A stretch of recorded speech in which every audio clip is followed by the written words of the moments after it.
유여해 법입니다. 네.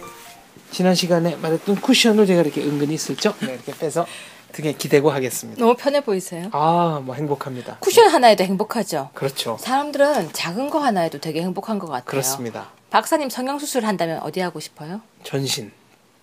딱 한 군데. 네, 전신. 너무 놀라서 네. 제가 갑자기 질문했다가 네. 근데 진짜로 딱 한 군데만 공짜로 해준다. 전신 이런 거 말고요. 네. 한 군데만 한다. 응. 복근. 배를 초콜릿 복근으로.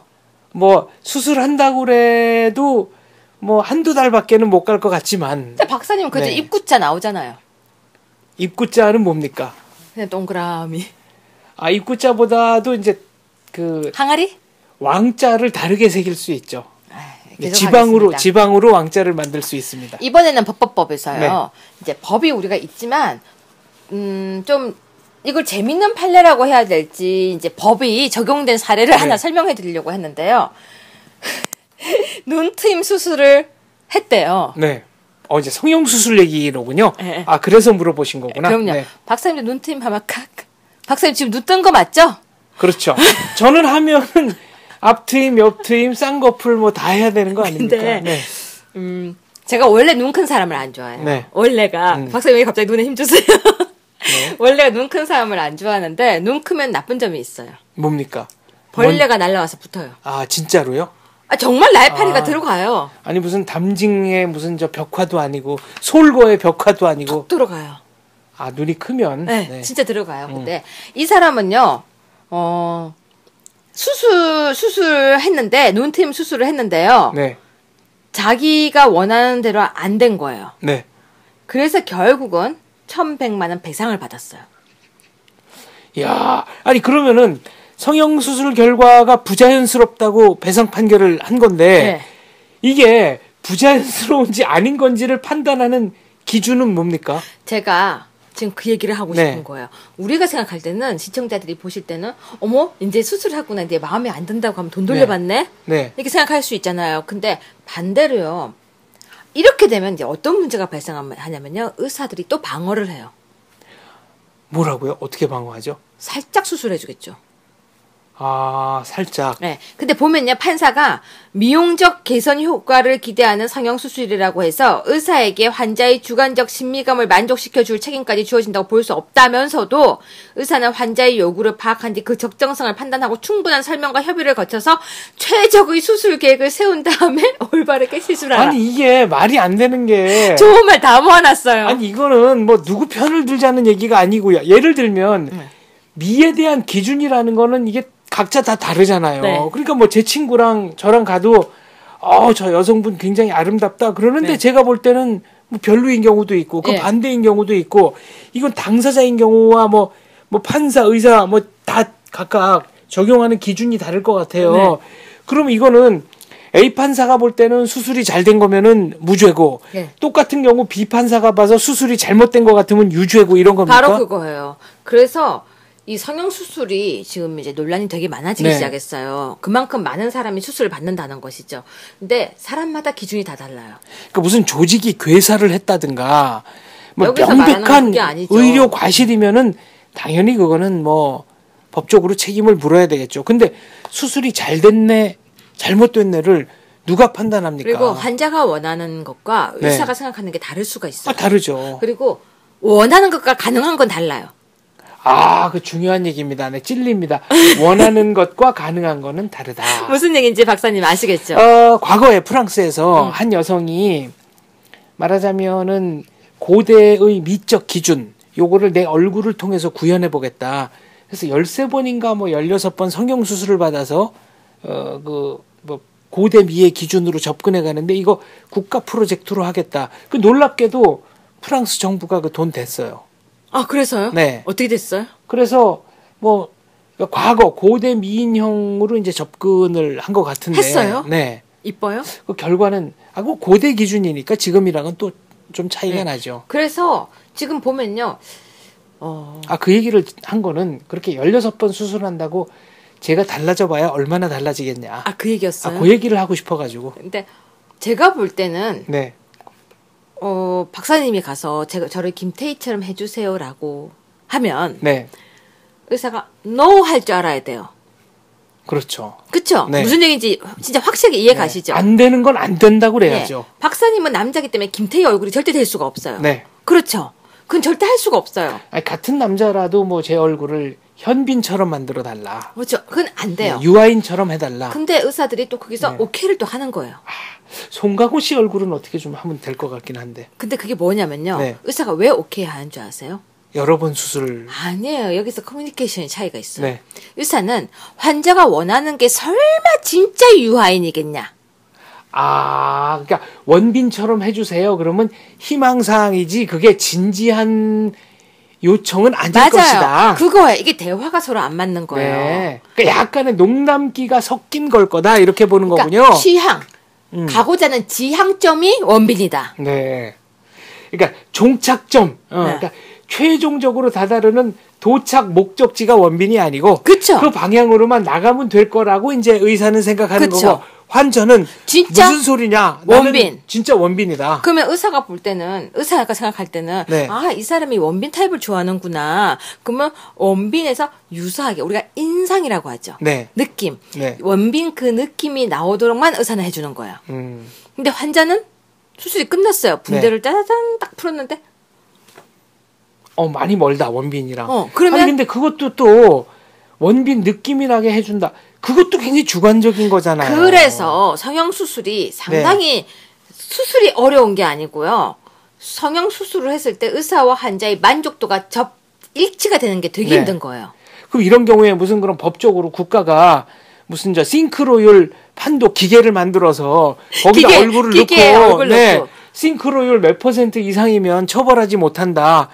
이렇게 법을 만들어야 됩니까? 근데 박사님 가만히 생각해보면 의사의 수술이 상당히 불쌍한 직업이에요. 그렇죠. 성공하면 네. 당연한 거고. 그냥 치료, 네. 실패하면 네. 의료가실. 아 근데 성형수술은 또 의료보험 적용 대상이 아니니까. 성형수술은요. 가끔 저한테 인터뷰를 할 때가 있어요. 사람들이 이제 의료사고 이런 얘기하면서 성형수술은 어떻게 해야 되나요? 저는 진짜 그 얘기를 하고 싶어요. 웬만하면 얼굴에 칼 대지 마라. 왜냐면 수술이란 건요. 뭐든지 위험한 거예요. 그렇죠. 왜냐면 사람마다 인체는요. 다 달라요. 그래서 부작용이 나는 괜찮았고 나도 괜찮았지만 너는 부작용이 날 수가 있는 그럼요. 게 수술이에요. 네. 특히 약. 약은 사람마다 다 달라요. 우리가 뭐 원숭이에게 실험했어요, 돼지에게 실험했어요 해도요. 사람은 또 다른 거예요. 그럼요. 근데 그 사람마다 다 달라요. 네. 또 수술하는 날 의사의 컨디션도 다르고요. 의사의 기호도 다르고요. 수술을 하는 날 환자의 몸도 다른 거예요. 그런데도 불구하고 그걸 모든 걸 획일화해서 한다는 게 되게 힘든데 아무튼 이번에 그래서 너무 성형수술 결과 너무 부자연스럽다면 배상하는 판례가 나왔어요. 그러니까 이 부자연스럽다의 기준이 뭐냐는 거죠. 이게 주관적이면 법이 아니잖아요. 이제 소송 많이 걸 것 같아요. 그러니까 부자연스러운 게 뭐냐. 이 법률적으로 그러면 다 이거를 규정을 해야 된다는 얘기인데. 우리가 이미 얘기했지만 그럼 괴롭히는 것은 뭐고. 그럼요. 그러면 우리가 저번에도 얘기했지만 네. 차례상 많이 차리는 건 뭐고. 네. 차례상을 간소하게 차리는 건 뭐고. 그렇죠. 법적으로 규정을 하려면 정확하게 해야 되니까. 네, 근데 판례가 이런 게 나왔는데요. 네. 더 지금 이제 더 심각한 판례가 또 나왔어요.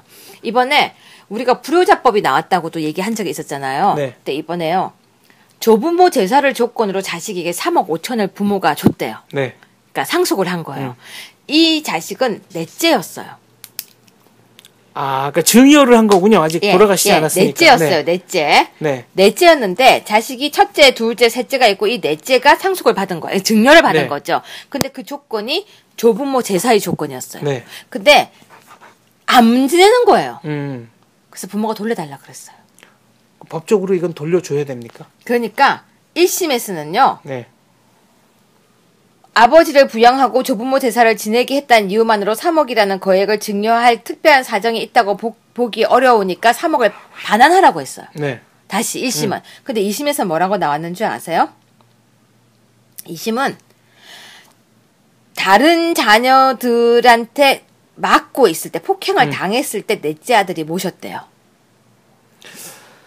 아, 이게 이제 예.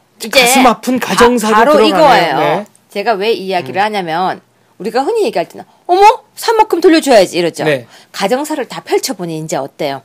큰형한테 맡고 있을 때 그 부모님이 넷째가 네. 부모님을 복양한 거예요. 5개월간. 거기에서 부모님이 네가 제사를 지내라고 줬어요.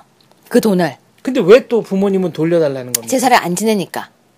어. 안 지내니까 네. 제사 지내는 게 조건이었다라고 부모님이 얘기해요. 그런데 또 살펴보니 제사를 지내지 않은 것 역시 다른 자녀들의 요청에 따른 거였고 그 이후부터 현재까지는 제사를 지내고 있기 때문에 증여 조건을 어겼다고 볼 수 없기 때문에 2심에서는 반환을 하지 않아도 된다고 네. 나왔어요. 박사님, 효가 법으로 가능할까요? 불가능하죠. 저는 불효자 방지법이 나와도 이건 불가능할 거라고 생각해요. 중국은요. 불효자 방지법이 정말 다양하게 있어요. 아, 중국은요? 네. 네, 어떻게 있습니까? 그러니까 예를 그때 들어서 뭐 찾아가야 부모 된다. 찾아가기, 네. 부모한테 효도하기, 부모한테 용돈 주기, 네. 가서 책 읽어드리기, 음. 별거 다 아, 있는데요. 책을 안 읽어드리면 불법이다. 아, 네. 제가 재밌는 거 하나 보여드릴까요? 네. 중국에서요. 자녀가 부모를 모시고 갔어요. 네. 근데 가는데 어디 태우고 가고 있는 줄 아세요? 자, 제가 보여드릴게요. 자, 트렁크에. 아, 차 트렁크에 부모님을 자, 이렇게. 보세요. 트렁크에 부모님을 모시고 갑니다. 아, 이런 건 사진으로 하나 보내주십시오. 근데 네. 이거야말로 불효자법 아닙니까? 근데 왜 이것이, 그러니까 왜 태웠냐고 물으니까 뭐라고 할게요? 뭐라 그랬습니까? 안에 자리가 없어서? 아니요, 자기 자식들이 할머니한테 냄새 난다고 했어. 이거는 되게 위험하고 좀 인권 유린인데. 불효자 방지법이 중국은 많다니까요. 네. 많은데 불구하고 자, 그 불효자 방지법 안에 엄마를 트렁크에 태우면 안 된다는 내용은 없는 거예요. 그러니까 이제 이게 참 법이 만능이 아니다. 그럼요. 네. 불효자 방지법만 피해서 용돈도 주고 모시고도 가잖아요. 네. 혼자 두면 안 돼요. 명절에 혼자 두면 그 법이 어긋나요. 태우고는 가지만 네. 트렁크에 태우고 가는 거야. 정말. 이 무슨 영화에서 조폭들이나 하는 거지. 그래서 실제로 트렁크에 아까처럼 그렇게 사람을 성형수술 태우고. 결과가 너무 네. 부자연스러우면 배상하라는 이제 판례가 나오면 또 이제 그런 법이 나오겠죠. 네. 그러면 이제 아마 성형수술 비용이 엄청나게 올라가거나 아니면 또 그렇죠. 네. 조건을 달걸요. 네.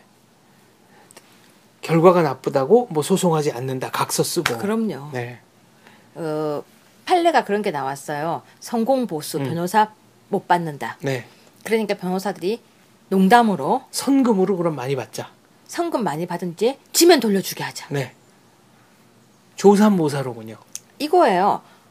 컴퓨터방에서 담배 피면 안 된다. 네. 그러니까 그러면 흡연방에서 컴퓨터를 하자.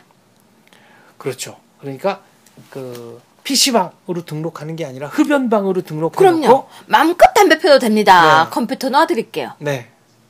그거는 그런 얘기네요. 옛날에 무슨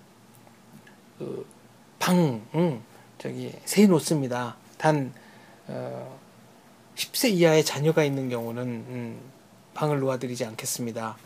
그러니까 9살짜리 애가 와가지고 제가 방을 구하는데 10세 이하의 자녀는 없고 그 대신에 부모님이 있으시다. 박사님, 네. 그 얘기 정말 웃겼어요. 그러니까 이거는 딱 그 얘기 아니에요. 네, 그러니까 지금 네. 불효자법이 계속 나오고 있지만 계속 이렇게 되는 거예요. 그리고 또 판례가 나왔어요. 평생 모은 재산을 다 줬는데 딸이 밥을 안 주는 거예요. 네. 그러니까 또 소송을 걸었어요. 가장 근본적인 것은요. 안 주면 돼요. 그렇죠. 네. 그렇지 않아요? 네. 아니 줬다가 이거 뺏는 소송하는 것도 그러니까 그냥 부모님이 네. 내 거니까 그때 조금씩 하거나 아니면 진짜 줬을 때는 대가 바라지 않고 부모님이 줘야지. 네. 저는 그래요. 이걸 법으로 줬다가 뺏었다가 불효하면 뺏어라. 이게 아니라 개인이 할 수 있는 부분이라고 저는 네. 생각해요. 그래서 오늘 판례 준비했습니다. 알겠습니다. 이게 참 별로무 법, 별로무 판례, 별로의 소송이 다 있군요. 네. 재밌죠? 재미는 있는데 하면 할수록 머리가 아픕니다. 근데 이게 아라비안 나이트예요. 네. 무슨 얘기냐면요. 하루에도 검색을 해보면 제가 이야기할 거리가 네. 6개가 넘게 나와요. 하루에. 그렇군요. 근데 이런 것이 하나도 없는 세상이 온다면 평화스러울 것 같은데 또 그럴 것 같지도 않아요.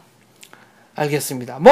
시대가 바뀌면 그 시대에 걸맞는 새로운 고민이 또 출현하겠죠. 그리고 그게 사람 사는 거라는 생각도 들어요. 알겠습니다. 지금까지 유여의 좋은 법, 이상한 법, 나쁜 법이었습니다. 감사합니다.